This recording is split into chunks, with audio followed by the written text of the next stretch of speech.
तुलसी मैया का आसरा और भरे पीहर सासरा, कहते सुनते उकार भरते, सभी के भंडार भरते। तुलसी माता को सत सत नमन। जय लक्ष्मी माता की। नमस्कार प्रिय भक्तगणों, आप सभी का स्वागत है हमारे YouTube channel R R R Verma में। प्रिय भक्तगणों, आज की कथा बहुत ही विशेष है।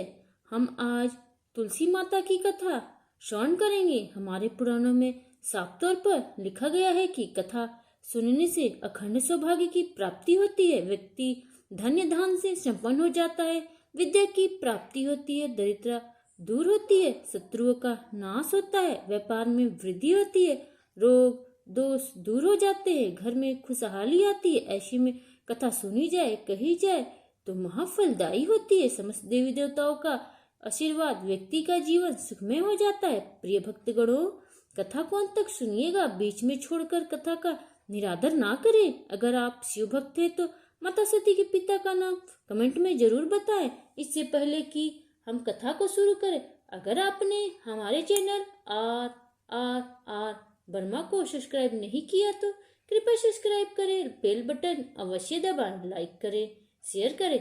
आपका यह प्रयास हमारे लिए बहुत ही महत्व रखता है।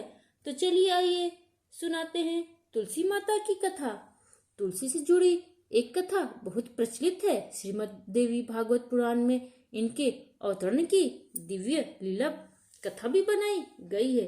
एक बार शिव ने अपने तेज को समुद्र में फेंक दिया था। उससे एक महातेजस्वी बालक ने जन्म लिया।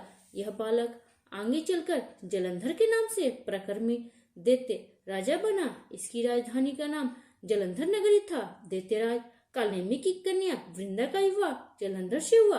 जलंधर महाराक्षस था। अपनी सत्ता के मद में चूर उसने माता लक्ष्मी को पाने की कामना से युद्ध किया, परंतु समुद्र से ही उत्पन्न होने के कारण माता लक्ष्मी ने उसे अपने भाई के रूप में स्वीकार किया।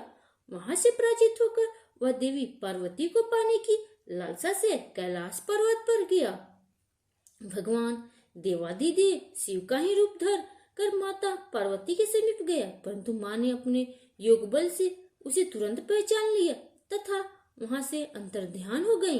देवी पार्वती ने क्रुद्ध होकर सारा वृत्तांत भगवान विष्णु को सुनाया। जलंधर की पत्नी वृंदा अत्यंत पतिव्रता स्त्री थी। उसी के पतिव्रत धर्म की शक्ति से जलंधर ना तो मारा जाता था और ना ही पराजित होता था। इसलिए जलंधर का नाश करने के लिए वृंदा के पतिव्रत धर्म को भंग करना बहुत जरूरी था। इसी कारण भगवान विष्णु ऋषि का वेश धारण कर वन में जा पहुंचे, जहां वृंदा अकेली भ्रमण कर रही थी। भगवान ने साथ दो मायावी राक्षस भी थे, जिन्हें देखकर वृंदा भयभीत हो गई। ऋषि ने वृंदा के सामने पल में दोनों को भस्म कर दिया। उनकी शक्ति देखकर वृंदा ने कैलाश पर्वत पर महादेव के साथ युद्ध कर रहे अपने पति जलंधर के बारे में पूछा।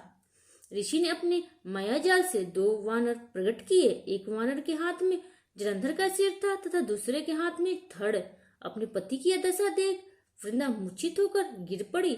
होश में आने पर उन्होंने ऋषि रूपी भगवान से विनती की कि वह उसके पति को जीवित करे। भगवान ने अपनी माया से पुनः जलंधर का सिर धड़ से जोड़ दिया, परंतु स्वयं भी वह उसी शरीर में प्रवेश कर गए। वृंदा के इस छल का जरा अभ्यास न हुआ। जलंधर बने भगवान के साथ वृंदा प्रतिव्रता का व्यवहार करने लगी, जिससे उसका अस्तित्व भंग हो गया। ऐसा होते ही वृंदा का पति जलंधर युद्ध में हार गया।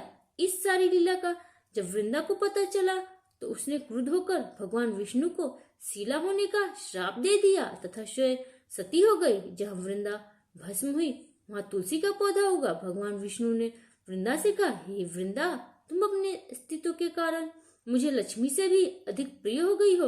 अब तुम तुलसी के रूप में सदा मेरे साथ रहोगी। जो मनुष्य भी मेरे शालिग्राम रूप के साथ तुलसी का विवाह करेगा, उसे इस लोक और परलोक में विपुल यश प्राप्त होगा। जिस घर में तुलसी होती है वहां यम के दूत भी असमय नहीं जा सकते। गंगा और नर्मदा के जल में स्नान तथा तुलसी का पूजन बराबर माना जाता है। चाहे मनुष्य कितना भी पापी क्यों ना हो, मृत्यु के समय जिसके प्राण मंजरी सहित तुलसी और गंगा जल मुख से रखकर निकल जाते हैं, वह पापों से मुक्त होकर वैकुंठ धाम को प्राप्त होता है।